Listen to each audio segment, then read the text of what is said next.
WOW series, that is Wednesday on Wealth. I am Nidhi Manchanda, Certified Financial Planner and Head of Training and Development at Fintoo. In today's video, we'll be discussing about automobile sector, its overview, what are the key risks involved and whether you should invest or not into this sector. So let's start. First of all, we'll discuss about the auto sales volume. So as per the Society of Indian Automobile Manufacturers, domestic auto sales volume excluding commercial vehicles degrew by 11% year on year, down by 3% month on month to 12,53,604 units in December 21. Notably, we can say various segments of the automobile industry witnessed a subdued year-on-year performance, with passenger vehicles and two-wheelers seeing the higher decline due to the semiconductor supply issues and weak rural demand. Now talking about the COVID impact on this particular sector, rapidly rising COVID cases towards the end of the month also resulted into a negative sentiment across country and led to lower retail sales across segments as well. Few segments like three-wheelers and bus segments reported growth on a lower base, while some markets appear to witness a subdued performance, particularly rural market, and this is majorly because of the slower recovery. Another important thing to note about this particular sector is global shortage of semiconductor chips and weak festive demand is likely to drag revenues by about 2% year on year during quarter 3 of financial year 22.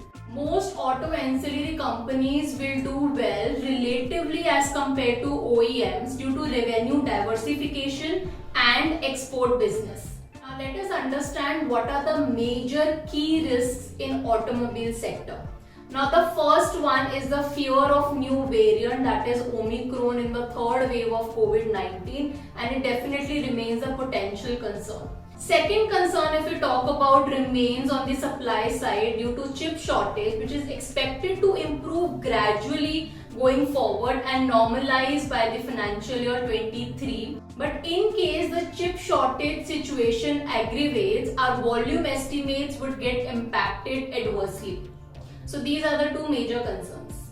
Moving on to the main question and important is whether you should invest or not. Well, we remain positive on the automobile demand in spite of the near-term challenges on chip shortage and fear of the new pandemic variant as well. We expect a strong uptick in automobile volumes across segments going forward, led by pent-up demand from rural, semi-urban and urban demand along with the favorable macro outlook. Most companies are expecting the demand to improve sequentially going forward as the supply constraints are expected to ease and rural demand are expected to come back. The passenger vehicle segment both for two-wheeler and four-wheeler remains strong and it is expected to grow amid COVID-19 as a preference for personal transport. Now talking about the rural demand here, it's expected to drive sales of tractors, farm equipment and benefiting companies having a strong rural and semi-urban presence. We expect a sequential increase in the sales of medium and heavy commercial vehicles to continue. It is driven by expected rise in e-commerce, agriculture, infrastructure and mining activities.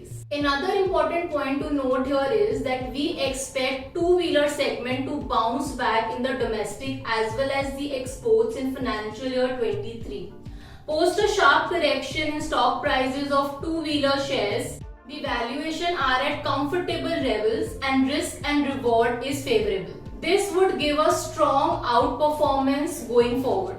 We also like PV segment amid number of new launches next year and strong demand outlook supported by a healthy order book.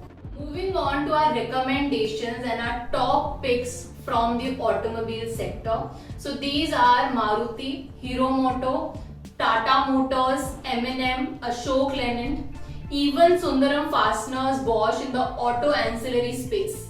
It is further suggested that one can start buying at the current prices and then add on dips. So whenever there's a correction, you buy more. I hope now it is clear. For any of your investment related queries, feel free to get in touch with our financial advisors. And for more such videos, do subscribe to our channel.